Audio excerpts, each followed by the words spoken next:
and welcome to the introductory webinar of the Qinisa project. The word Qinisa originates from the Nguni peoples of Southern Africa. It means to strengthen. The Qinisa project is a regional initiative aimed at strengthening the cooperation and coordination on agricultural greenhouse gas research activities undertaken in the SADC region. And these are undertaken. Qinisa originates from the Nguni peoples of Southern Africa. It means to strengthen. The Qinisa project is a regional initiative aimed at strengthening the cooperation and coordination on agricultural greenhouse gas research activities undertaken in the SADC region. And these are undertaken through networking of research activities, and secondly, the mutual aligning of national and research programs. Welcome to our highly esteemed speaker, the panelists that are here, and also our valued participants that have joined the webinar this morning. My name is Dr. Florence Nerera Chokuda. I'm a research scientist in the livestock section, and I'm also a professional in agriculture and rural development within the context of the SADC region. I also serve as the CEO of the National Livestock Farmers Association in South Africa, formerly NEPO. This webinar is being recorded, and the video will be made available for future viewings via our Global Research Alliance and Arua Center of Excellence for Sustainable Food Systems on the website. And here is the structure of our webinar. It's going to feature the main presentation on the Qinisa project. It will be followed by a round of questions for discussions. We have panelists joining us. And then thirdly, it will have the question and answer session where you will participate. Please submit your questions on our Q&A platform, and we'll try to get through as many as is possible. If your questions are not answered during the Q&A session, they will be summarized and then attended to after the webinar. You'll find them on our website later. Thank you very much for joining us this morning. And remember, we are doing our best to make this as efficient and effective as possible. I would like to begin by giving a bit of context to today's webinar. The Qinisa project is led by Future Africa at the University of Pretoria and is supported by the Global Research Alliance on Agriculture Greenhouse Gases. The inception phase started in July of 2022, and that process culminated at the end of December 2023. To address the GHG challenges, we are joined today by a distinguished panel of experts, including our speaker. So please, let me introduce the first speaker, Professor Lindiwe Majele Sibanda, who is an animal scientist and a practicing farmer. She serves as a policy advisor to governments on the continent and serves on global institutions, including the CGIAR System Board. Professor Sibanda also serves as an extraordinary professor at the University of Pretoria in the Department of Animal Science, the Faculty of Natural and Agricultural Sciences. Over to you, Professor Sibanda. Thank you for joining us this morning. Thank you very much, Florence. It's a joy to connect with colleagues and like-minded people who love the work that we do and would like to partner for the common good. I'm going to give an overview of Qinisa. Can I have the slides up, please? Maybe we just start on a light note. What does Qinisa mean? It's a word that's derived from one of the common languages in South Africa, and literally translated into English, it means to strengthen. I'm sure we are all here for a common good to strengthen what we do individually and collectively. It's all about building partnerships, which is Sustainable Development Goal number 17. It's all about building trust between our initiatives. It's all about exchanging information, knowledge, inspiring each other, and making sure when we win together. Hence the name for this initiative, Qinisa. Whilst I wait for the slides to show, I'm not seeing them on my side. We all know that 70% of the region's population depends on agriculture for food, on agriculture for livelihoods. So agriculture is the mainstay. And we also know that climate change has impacted our sector in a big way. Agriculture is highlighted as a priority for both adaptation and mitigation. And for us to progress, we need to talk about how we, through different partnerships, can mitigate against climate change. We've partnered with the Global Research Alliance, the Arua Sustainable Food Systems Unit within Future Africa, the University of Pretoria. I am housed at the University of Pretoria Department of Animal Sciences.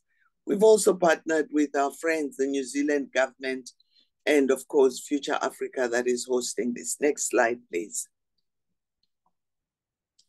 I've spoken about what Qinisa means, and one of the sessions we'll be practicing to all pronounce the word Qinisa very well, which is what we're about, strengthening our partnerships to deliver on climate mitigation. Next slide, please. I've given you the background, which we all know that we have a challenge. We need to make sure our agriculture is climate smart, but also in a responsible way by mitigating the emissions that come out of agriculture. Next slide, please. Now, why do we need to partner to address the challenge? We need to partner because no one institution can deliver on the promise of mitigating climate change from the agriculture sector. We have weak evidence base, inadequate activity in terms of data that emanates from our countries, and we have gaps in knowledge and in policy. Hence, our policies are not evidence-based. Our infrastructure is inadequate for us to do the research that will allow us to generate the evidence that we need. We have limitations in terms of capacity, but also we have limitations on the third component, which is coordinating what we do. We also haven't had good investments. So those four challenges are what the Qinisa initiative is putting forward as something that we need to address. Weak evidence base, inadequate research infrastructure, limited coordination, and low investments in the work that we want to do. Next slide, please. So what did we do? We started off in year 2022 in July, where we phased ourselves over a period of July 2022 to December 22, where Future Africa and the Global Research Alliance on Agricultural Greenhouse Gases went into a partnership to promote collaboration activities that would strengthen the connection between scientific research and policymaking in agriculture and climate change. We started off with a desktop study where we reviewed literature, who is doing what, where. We then did a survey where we got inputs from diverse regional and international experts and general stakeholders. We carried out a situation analysis where we looked at currently the current and planned research projects. We identified the actors who are involved. We looked at agriculture greenhouse gas research capabilities and the available infrastructure, and who is funding this work. We carried out a stakeholder consultation after we had done the mapping on the survey, the desktop, and the situation analysis. We convened a regional stakeholder workshop. Next slide, please. Based on all this, what did we learn and what is it that we know? Number one, in terms of the research landscape, we realized multiple researchers and institutions are engaged in greenhouse gas research and climate smart initiatives, demonstrating significant potential to advance low emission and climate resilient food systems in the region. We also delved into the research themes and found that researchers are working on multiple themes with a predominant focus on livestock, which was heartening, 53%, alongside crops, soils, and pastures. In terms of funding, we found that there's low investment with no long-term research funding commitments.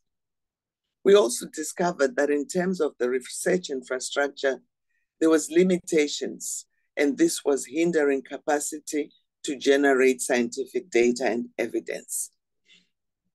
In terms of governance, the work was fragmented with no large-scale regional institutional coordination that will allow an information base to serve our region. Next slide, please. Key messages from that phase one is that there's an urgent need for regional coordination mechanisms. We need improved coordination among research organizations, among stakeholders, and countries involved in research offer opportunities to generate essential data and knowledge, enhance capacities, and optimize resources and impact. We have the potential, but we now need to scale up in terms of coordinating who does what where so that we can better serve our region. Hence, we agreed to develop phase two, which is a regional program we call Qinisa. Next slide, please. So what are Qinisa's goals? Number one, we want to continue mapping our stakeholders. Who are they as they continue to grow? We want to identify and map these stakeholders, the resources, the programs, the activities, the outputs, everything they are doing around the subject. Number two, we want to establish a research repository, a database. We want to create a comprehensive database, an analytical framework to assess the scale and availability of data for the different themes. We want to implement visualization tools such as evidence gap maps so that at a glance, we can see who's doing out where and what knowledge do we have in our repository that we can immediately pass on to users. And number three, we just want to enhance communication and knowledge dissemination and just networking amongst the partnerships. Next slide, please. What are the phase two key activities? We started this phase in March this year, and we want to establish a virtual secretariat that will mobilize collaborative actions by facilitating joint efforts amongst participating organizations. This webinar is part of what we will continue to do as we work as a collective. We want to establish institutional frameworks that create arrangements such as structures, steering committee, policy and technical support unit, and a program management unit. We want to engage stakeholders and mobilize resources so that we make sure that we increase our bucket of the resources, both people and the money for doing the work, and develop work plans collectively to address the challenge in a coordinated and comprehensive fashion. Next slide, please. Now, what actions will we take? Number one, on collaborative leadership, we will unite diverse leadership from research organizations and relevant stakeholders to design and plan programs and provide strategic direction for the collaboration on greenhouse gas research. We will align research and investments so as to enhance our understanding of the current climate smart agriculture related research investments. We will enhance and strengthen capacities, both with the initiatives and with prioritized themes that we will agree on. And number 4, we will profile what we do and create awareness so that we become the go-to hub for serving our region. Therefore, we'll use enhanced communication tools for engagement across all stakeholders. Next. When we've done that, what is our desired outcome? It's really to improve networking coordination, optimize resource use and research impact, improve access to data and information, and have reliable databases for providing evidence for greenhouse gas policy development, and anchor on common research agenda collectively. We have been on a journey, as I say, that's from 2022, and what you see is the various stakeholders we have engaged with. We've had bilateral discussions with many of you, but we want to expand the tent. We want to grow so that everybody owns Qinisa, contributes to Qinisa, and is part of Qinisa. Next slide, please. The current partners we have listed there, of course, Future Africa, the Department of Animal Science at the University of Pretoria. We have the ARUA, the Association of Universities in Africa, the Sustainable Food Systems Link, which is a partnership of several other universities. We have the Center in Africa. We have the Center for Coordination of Agriculture Research and Development for Southern Africa, CADESA. We also have the Department of Agriculture, Land Reform and Rural Development in South Africa. We have FANAPAN, a policy network. We have ANAPRI, a policy network. We have the Global Research Alliance on Agriculture Greenhouse Gases, GRA in New Zealand. We also have the New Zealand Agricultural Greenhouse Gas Research Center. The tent is expanding. We are opening up for more partners. Next slide, please. Now, why partner? I hope we have showcased that we cannot do this alone, and SDG, Sustainable Development Goal number 17, is deliberately put to action because no one organization can address the challenges we face. We want to optimize synergies and resources, leverage local expertise, enhance program effectiveness, achieve collective impact, and grow the leadership in regional research that uses evidence generated from the work we do. So we are extending the invitation. Come join Qinisa so that we work on the challenge we face collectively together.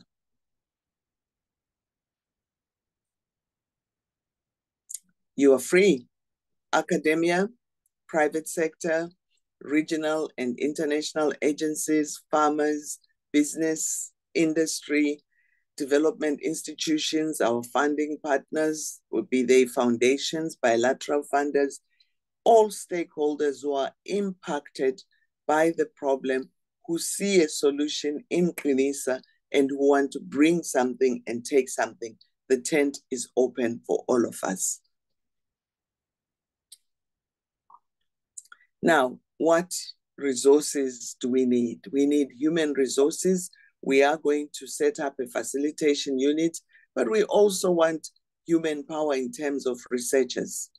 We need to build an infrastructure that will allow us to store our information and speedily disseminate it. So we need infrastructure for IT systems development. We also need to be engaging in various events and hosting some of these events, but also the financial resources to support the research. So we are going to be scouting for grants to support not just our program management unit, but also the research that we do. So my big call to all of you, are you passionate based on what you've heard? Are you willing to join Qinisa? Contact our small secretariat through Pamela Popiwa at UP. You have the contacts there. And our New Zealand-based contact, Akim Wape, they are the contacts, and we are willing to work with everybody to make this happen. I thank you.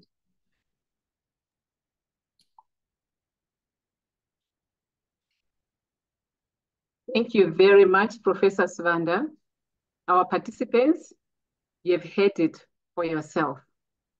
The powerful insights into the Qinisa project and also the way forward. There is clarity. You are welcome to join. So without further ado, let me now invite the panelists. We have 3 experts amongst us today.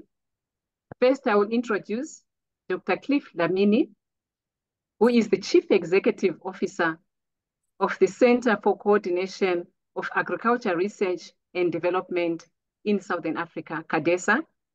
He is known to most of us. Thank you for being on the platform, Dr. Lamini. Secondly, I'm going to introduce Dr. Akim Wape. You have already seen his name as a contact person for the Qinisa project. Dr. Akim Wape is the Africa Program Lead from the Secretariat of the GRA on agriculture greenhouse gases. We also have in our midst Professor Franz Swanepoel, who is the Director and Chair for Arua Center of Excellence in Sustainable Food Systems at Future Africa, University of Pretoria. I'm going to now open up for a round of questions to our experts. Dr. Akim, you're already on the platform and you have been following the developments on climate change. I'm going to pose a question to you with regards to the Paris Agreement. The Paris Agreement on climate change underscores the significance of collaboration and cooperation among nations to effectively combat climate change. Essential aspects of collaboration within that agreement encompasses 5 aspects. 1, global cooperation. Secondly, shared responsibilities. Thirdly, partnership. 4th, capacity building and transparency. My question is, what are the implications of these 5 principles for international organizations like the GRA? And how might initiatives like Qinisa help address tensions surrounding these principles in enhancing service delivery? Over to you, Dr. Mwape. Thank you, moderator. And let me also thank Prof. Sibanda for that comprehensive presentation. Global collaboration, shared responsibility, partnerships, capacity building, and transparency are core elements of the Paris Agreement and are crucial to addressing the effects or impacts of climate change. These principles are fundamental for initiatives like the Global Research Alliance on Agriculture Greenhouse Gases, and indeed for programs like Qinisa, which seek to enhance international climate efforts. These principles rather form the foundation of the backbone of the Paris Agreement, aiming to integrate and streamline international development efforts. While they are not complete or a complete solution to the complex challenges of climate change, they provide a comprehensive framework that promotes participation and cooperation from all countries, addressing the issues of fragmented development, I think, which Qinisa seeks to address, and also enhancing coherence, fairness, and transparency in international efforts. However, the effective realization of global collaboration, shared responsibilities, partnerships, and capacity development is not an automatic endeavor, and it requires considerable efforts. And in highlighting those efforts, I think I would just highlight 3 specific areas where I think we need to lean on or just spend more focus on. The first one is really on time commitment. For you to have transparency, for you to have collaboration and partnerships, you need to invest time. Time is required in establishing relationships, identifying suitable partners, and if you want to focus on areas that require significant investment, you need to invest time. Secondly, you also need dedicated implementation mechanisms.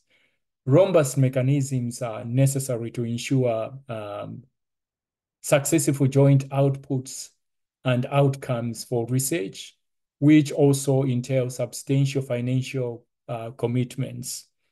Without financial resources, I think it would be very difficult to achieve the collaboration and the partnerships that we're talking about.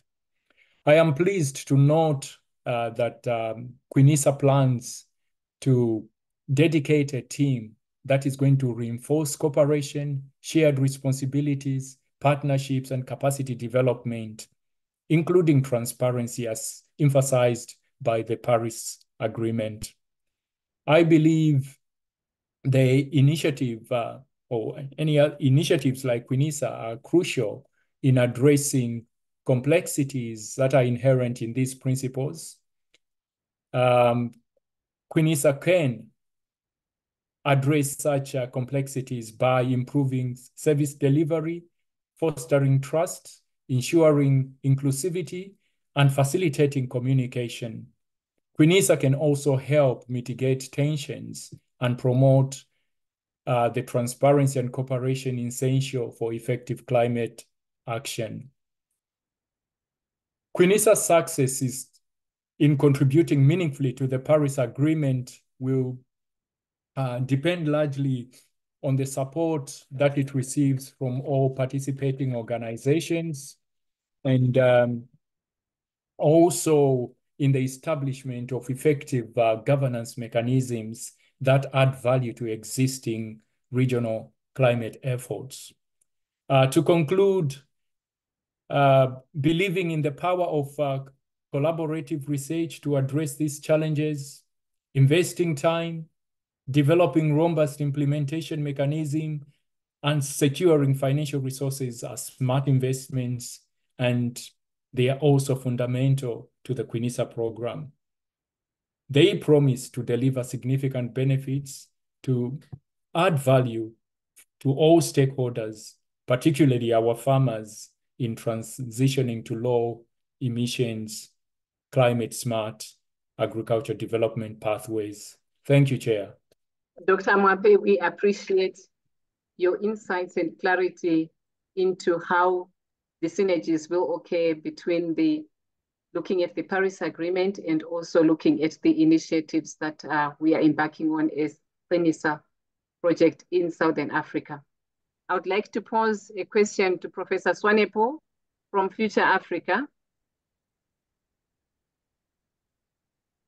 As the Future Africa Research Chair in Sustainable Food Systems, you are part of a collaborative platform with a very strong operational infrastructure that has robust networks, well-designed transdisciplinary platforms, and it also has a Pan-African focus, quite relevant. Could you please highlight how these attributes of your institution will contribute to the success of Qinisa, particularly in the context of academic institution? Professor Swanepoel? Thank you. Beg your pardon. Thank you very much, Chairperson. Before I start, I would just like to recognize my predecessor who was the first Future Africa Research Chair in Sustainable Food Systems, Professor Lindiwe Sibanda, for the sterling work which she has done and still be involved in all our activities at the Future Africa Institute. Future Africa, indeed, as you said, is a platform, a unique Pan-African platform with a fundamental purpose to develop and unleash the transformative potential of African science to inform and inspire a future of thriving African societies.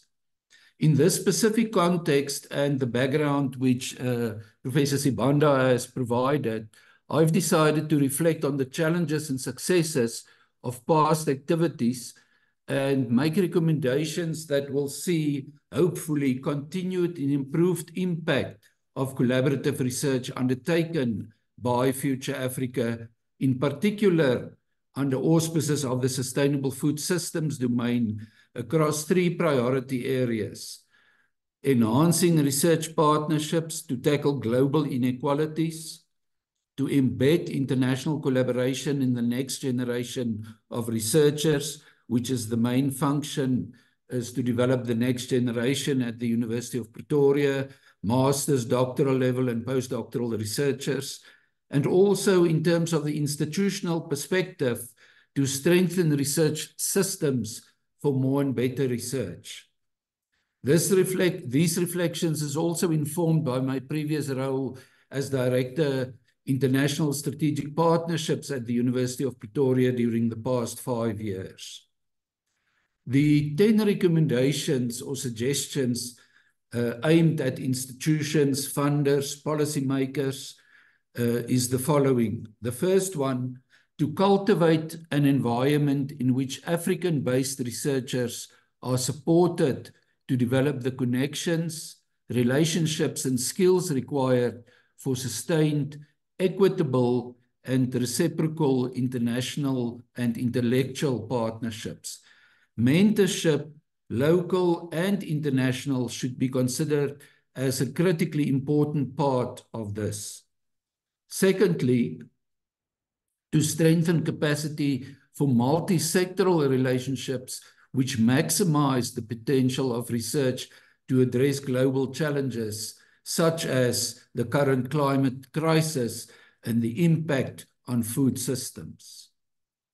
Number 3, to enhance impact, policy, product, services, to investigate the barriers to impactful research outputs in depth, and to work in strong partnership with higher education institutions, academics, industry, policymakers, our farmers, to increase productivity. Number 4, to communicate the impact and societal benefits of investing in research strategically in order to secure sustainable funding commitments from governments and funders. We're so grateful for the contribution earlier this morning by Professor Sibanda that this is an open tent and we want people to join us in this effort. Number 5, the need to move to an African-led and African-focused research agenda. In other words, Africa-based and owned, but globally enabled, an agenda which is set by African governments and the African research community. Number 6, to nurture locally owned African research programs that incorporate continual policy dialogue within the research design, the implementation, and the dissemination processes.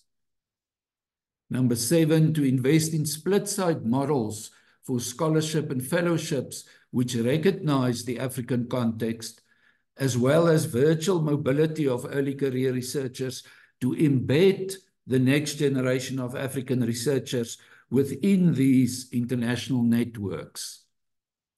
Number 8, to ensure that support for women researchers and gender mainstreaming in research fellowships or scholarships are explicit aims of all these scholarship and fellowship schemes. Number 9, to support African higher education institutions to generate data on organizational performance across teaching, research, knowledge translation to help shape future institutional and system-level interventions to strengthen the institutions. And finally, like Lindiwe has also concluded, to strengthen the coordination between international networks that support African partnerships in the agricultural R&D domain. Thank you. Thank you very much, Professor Swanepoel. We appreciate your deep insights. And indeed, I will not add any salt because this is Future Africa as you are giving it in a full context. For participants, keep sending your questions to our Q&A platform. Questions for the speaker, for Dr. Mwape, and also for Professor Swanepoel. As I indicated earlier, we are moving now to our third panelist and expert. And we would like to appreciate Dr. Cliff Dlamini for sending in Dr. Baitsi Podisi, who is also an expert well known to us in the region, who serves the region in the agriculture area. Without further ado, I'm just going to pose the questions in the interest of time. Dr. Baitsi, welcome and thank you very much. Could you please share your insights into agriculture research and cooperation in Southern Africa? Moreover, how do you perceive initiatives like Qinisa aiding CADESA in fulfilling its mandate? Thank you for attending to the two questions. Over to you. Thank you very much,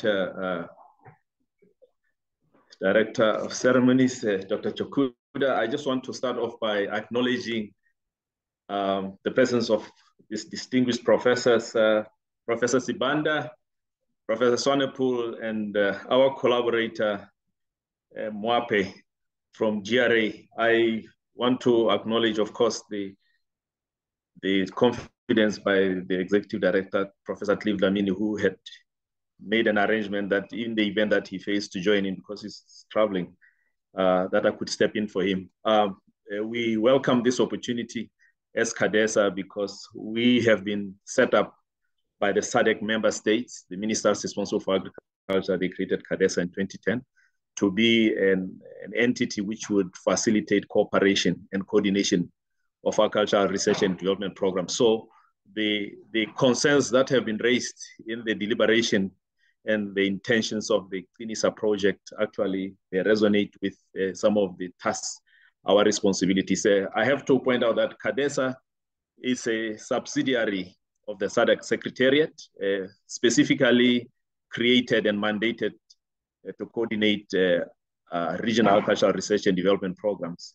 And we deal with a multiplicity of stakeholders. We work with research institutes. We work with farmer organizations, the private sector. We also work with non-state actors so that we can cooperatively address issues which are regional in nature. Regional issues would be issues that are of interest for more countries in the region. And we deal with issues to do with commodities affecting crops, livestock, forestry, and fisheries, the whole value chain. And I'm happy that we are having these discussions with panelists who are domiciled in institutions that are quite relevant to our mandate. We also do resource mobilization on behalf of the region and our own institution, and we deal with issues to do with capacity building to make sure that the human resources that are produced for the industry in the region are quite relevant. And we have a concept of working with centers of excellence. Within our region, there are well-renowned institutions that are good at what they are doing. The University of Pretoria being one of them that is well recognized in the region in terms of its expertise. And we work with different networks in the region. CADESA's role is of coordination. We don't actually do research ourselves. We play a catalytic role of making sure that the key stakeholders can identify the priorities as they have been identified by our stakeholders. We try to synthesize the issues which we get the opportunity as well to be able to advise policymakers, because CADESA, annually, we have a chance to sit or advise our ministers on issues which are relevant to the region. So this gives us an opportunity to influence discussions with our different stakeholders in terms of what we think are priority issues in our region. And I highlighted that we do subscribe to this aspect of recognizing centers of excellence in our region, and we make use of them because CADESA's formation was in recognition of the fact that within the SADC member states, different countries have got varying capacities in terms of research, but we have the opportunity to leverage on the strength of those who have better capacity by learning from one another or pooling the resources. And specifically to the intervention with respect to mitigation, with respect to livestock. This is a subject which we have interacted with GRA. We actually convened a regional workshop to try to identify some of the gaps as far as the region is concerned. We are aware that in our region, the issue of mitigation is not really a top priority because African countries are more investing their resources on adaptation as a way forward. But recently, we have also recognized the need for us to do something as a region instead of just sitting back. And CADESA, working with different partners, including GRA, who really played a catalytic role by partnering with us some years back under a project that we're implementing with GIZ at CADESA called Adaptation to Climate Change in Rural Areas, where we convene a stakeholder consultation on low emissions livestock to see where the region was. And I have to give credit also to one of our partners, FANAPAN, who were instrumental actually in conducting a study, not only in the region, but continentally to see where we are in terms of our estimation of how much emissions our livestock are producing as Africa. And we noted a number of gaps, especially related to data that most of our countries are just using population numbers to estimate how much is being emitted. And there is need for our countries to do more in terms of closing those gaps. Therefore, a program such as Qinisa is timely because it's going to catalyze as a center of excellence. We hope by starting this flame, it will be able to spread across the region because, as I said, CADESA, we are here to pick success stories and hopefully share them across our borders. As you know, climate change is a phenomenon which does not respect boundaries, political boundaries. Therefore, we need to see how we can work together. CADESA stands ready to work with whoever wants to have a positive input in such initiatives. It needs to take more people working together, so no one institution can do this alone. We have in the past, in recognition of certain centers in our region, put a word where they do resource mobilization, where we can give a letter of support to recognize that we think they can be relevant to assist in a particular area of intervention. And we are happy that this has caught flame with the University of Pretoria through their center. And we stand ready to see how we can help this effort. And we've been following as CADESA developments with respect to mitigation. Last year, CADESA supported some of our scientists to follow a livestock research group on mitigation on Africa, which took place on the sidelines of the European Association for Animal Science. And because of that, we continue to follow what is happening in the region with respect to mitigation. Unfortunately, this is an area which has been neglected, so to speak. We were aware of the effort by the University of Pretoria in the past, where they even contacted us when they were running some training on measurements with regards to emissions. We are happy that this effort is going to continue. And in terms of promoting sustainability, we are happy that this work will be housed in an institution that will be able to continue, such that the resources or the inputs that are generated will not be lost as project fold up, because often that is a weakness that we see in a number of projects. An entity will set something up, and then as soon as the funds run out, you know, the website, nobody maintains that, and nobody's able to benefit after the project closes. So by this being domiciled in a credible institution that has got a long lifespan of researchers and learners, will ensure that the inputs or the outputs that come from this effort are not lost. And we are happy that the partners that are involved in this work are those that we've traditionally worked with. And we hope to explore this rapport to make sure that Qinisa gets that support so that it takes off. And we will do our part to make sure that we encourage other member states, other partners to join in so that we can mobilize more resources and have more people trained, our researchers reorientated on the techniques that are necessary so that our policy is informed by evidence. I've seen a number of negotiations where countries, our African colleagues, move to these big meetings and they don't really have the evidence that they can use to support their position. So a project like this one will help in that endeavor. And I'm happy that we are also working with a university, and which is an area of learning, and we have our researchers being trained in this area. Without much ado, I think this is just to confirm our interest and support for this initiative, and we'll do our part in our role in trying to do our role of coordinating the coordination. And we often do that with our partners in the region. If there are people doing what is good for the region, we don't take it from them, but we see how we can work with them and make sure that our region benefits. Thank you very much. We fully appreciate your contribution, Dr. Kodisi. It has spoken to some of the questions that our participants might have had. I would also want to appreciate Dr. Mwape and Professor Swanepoel for delving or giving an in-depth feedback beyond the two questions that I was asking each one of you. So we are now moving to the last segment. We have a few minutes to go to look at some of the questions that have come through our Q&A section. It looks like the questions are limited. Most of them are really augmenting or supporting the Qinisa initiative. I will start with the first question that is asking the role of the department which relates to the role of governments in Qinisa. So there is a question here that says, what is the role of South African Department of Agriculture? And I think between Professor Lindiwe Sibanda and also Franz Swanepoel, they may be able to articulate or answer this question. Over to you, thank you.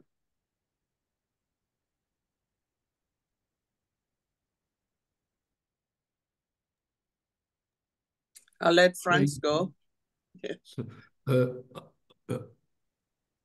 Lindiwe, I suggest you go first. I succeeded you as the Future Africa Chair in Sustainable Food Systems. And for the past 2 years since the beginning, you've been intimately involved. I know that Hakeem have had various conversations with the Department of Agriculture, and I'm aware that the official launch will be happening, I think, around September. We're just waiting for a date to be confirmed from the Minister of Agriculture's office, who is now the Speaker of our new Parliament. But nevertheless, I think if you and then Hakeem would be most suited or better suited than I am to comment on that. Thank you.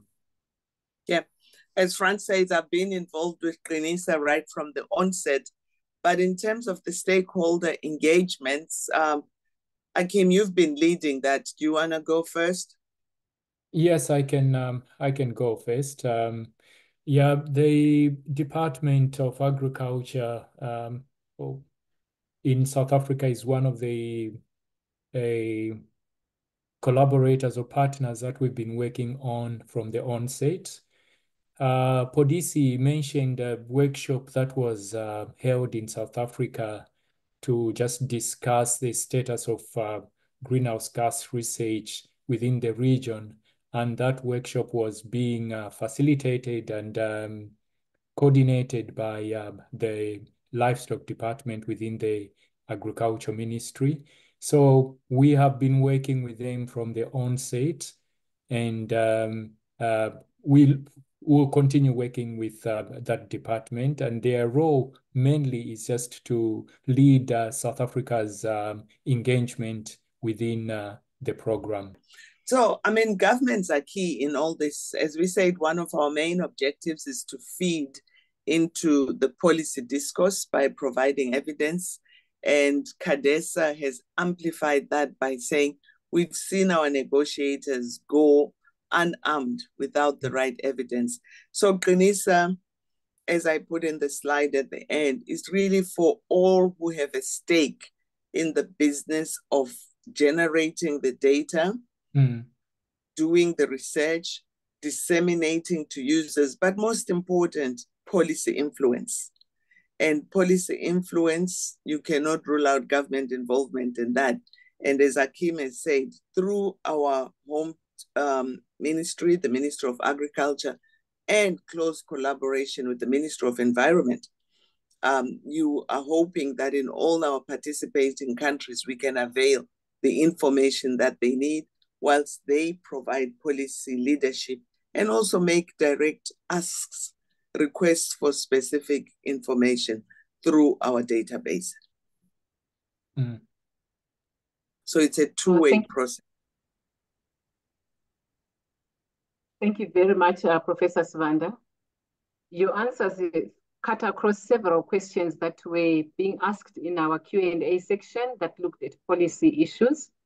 And as we indicated earlier, in the interest of time, your questions will be summarized and attended to, and then put on the website, the ARUA SFS website, together with the links and also recordings, just in case you want to go back to look at or to listen to these conversations, the dialogues that are ongoing.